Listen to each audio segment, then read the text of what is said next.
12 News Eye on Agriculture with Britton Rucker.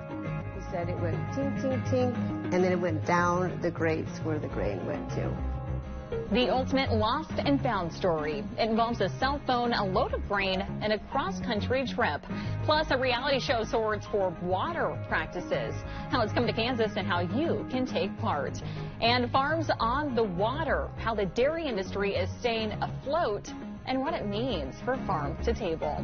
Welcome into Eye on Agriculture. I'm Britton Rucker. A Texas-based cattle company with a location in Harrington is accused of using more than $190 million in investor funds in a Ponzi scheme. The SEC's complaint alleges Agridyne LLC raised at least $191 million from more than 2,100 investors in at least 15 states. Court records say then used the funds to pay back other investors while also paying undisclosed sales commissions to the company's owners. Now a temporary restraining order and an asset freeze is ordered for Agridyne. There's good news for your holiday feast this year. Food prices are finally rising slower than inflation. Grocery store prices are up just 1.7% for the year. That's much lower than the overall inflation rate of 3.1%. There's still a few aisles where you'll find exceptions, though. Frozen juice up 18.6% and beef prices up 8.7%. Up until now, overall food prices had outpaced inflation for nearly 2 years. The Kansas Department of Agriculture confirms it has identified avian flu in 2 egg layer facilities, one in McPherson County, the other in Rice County. This marks the 5 cases of avian flu in Kansas since the start of fall. Since the start of the outbreak back in 2022, there's been 21 total cases in the state. KDA working closely with USDA on a joint incident response in the 2 counties. The affected areas have been placed under quarantine and are being watched closely. Reno County is dealing with water problems in the town of Yoder. Officials say the area is seeing nitrate levels above allowable limits.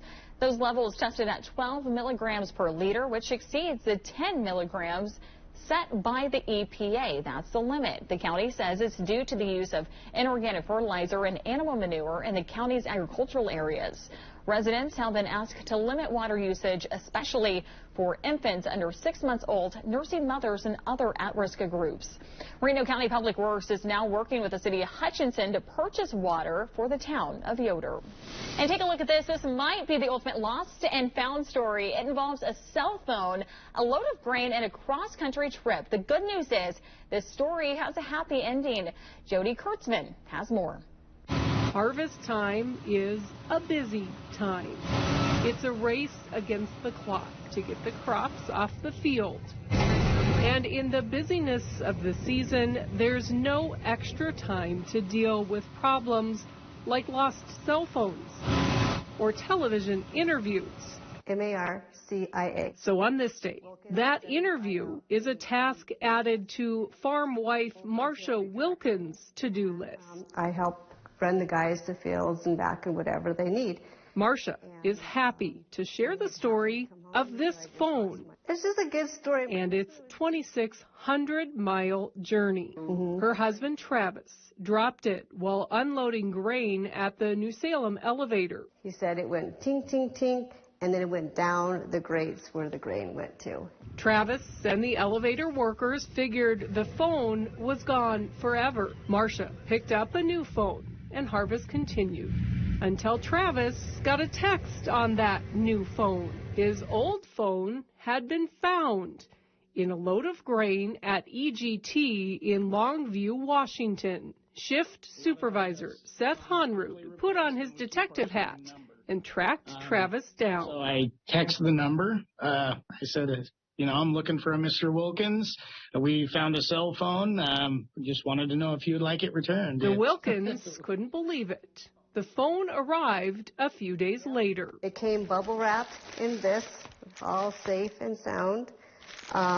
This did have a military grade protector around it, and that didn't make it. But the phone itself arrived in relatively good working condition. So it's going through augers, elevator, conveyor belts. Who knows what it went through to get there. Seth included a couple of baseball caps, this map that shows the phone's route. It traveled over 2,600 miles. And a note thanking Travis for being a farmer. Above and beyond, honest people and appreciating farmers. Seth grew up on a Montana wheat farm. I just have a connection with our farmers. I mean, those are the people I come from, the stock I come from. This was his chance to thank a farmer.